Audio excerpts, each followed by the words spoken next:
Lionel Messi a expliqué pourquoi il a décidé de rejoindre l'Inter Miami. Le septuple Ballon d'Or a fait l'annonce dans une longue interview accordée aux médias Sport et Mundo Deportivo. Je ne reviens pas au Barça, je vais à l'Inter Miami, j'ai pris la décision d'aller à Miami, ce n'est pas encore fait à 100%, mais on a décidé de continuer là-bas. L'Argentin a donné les raisons pour lesquelles il n'a pas pu rejoindre le Barça. Avec Xavi, on a parlé de la possibilité d'un retour, on avait beaucoup d'espoir, on en parlait de savoir si c'était bien pour lui ou pour l'équipe que je revienne. Alors, pourquoi ça ne l'a pas fait ?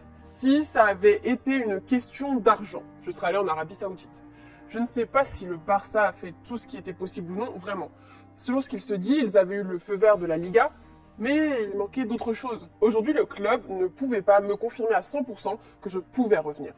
Et ça se comprend. Je ne voulais pas laisser mon avenir entre les mains des autres, j'ai entendu dire qu'ils devaient vendre des joueurs ou baisser les salaires des joueurs. Et la vérité, c'est que je ne voulais pas passer par là, ni être responsable de quelque chose qui avait à voir avec tout cela. Messi est également revenu sur ses 2 années au Paris Saint-Germain, et la Pulga n'en garde pas un très bon souvenir. La première année a été très difficile pour différentes raisons. La deuxième année, les 6 premiers mois, je me sentais très bien, très à l'aise au club, dans la ville, avec ma famille. Au milieu, il y avait la Coupe du Monde et je pense que cela a un peu marqué toutes les équipes, en général. Je pense que cela a beaucoup influencé la saison. La Pulga a quand même quelques regrets. J'espérais finir d'une autre manière, mais bon, ce sont 2 années qui ont été globalement difficiles pour moi, mais qui sont maintenant derrière moi. Bon, et si on a profité pour également répondre à la rumeur selon laquelle il va jouer avec Sergio Busquets et Jordi Alba qui viennent de quitter le Barça, et donc il est très proche. J'étais attentif à eux et à ce qu'ils allaient faire, mais à aucun moment nous avons convenu d'aller ensemble quelque part. J'ai pris ma décision pour moi-même et je ne sais pas ce qu'ils vont faire. Suite à cette déclaration qui a bousculé le monde du foot mercredi soir, le FC Barcelone a réagi à la déclaration de Messi. Le club tenait à donner sa version des faits sur l'échec de son transfert au club catalan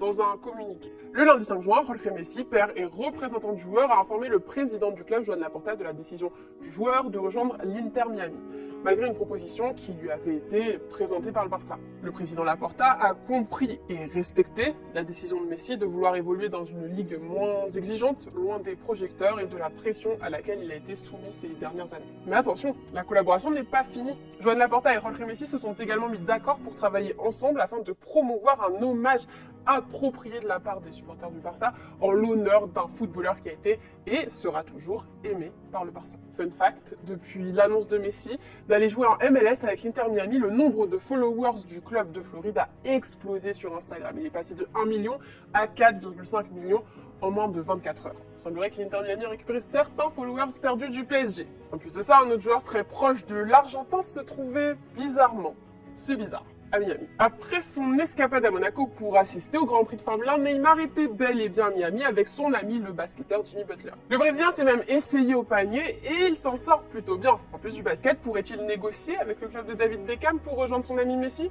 Rappelons qu'en 2020, lors d'une interview accordée à Otro avec la star anglaise, Neymar avait accepté de signer un contrat avec l'Inter Miami. On a hâte de connaître la suite. En tout cas, l'épisode d'Extra Time est fini pour aujourd'hui. On se retrouve demain et n'oubliez pas, comme d'habitude, vive le foot!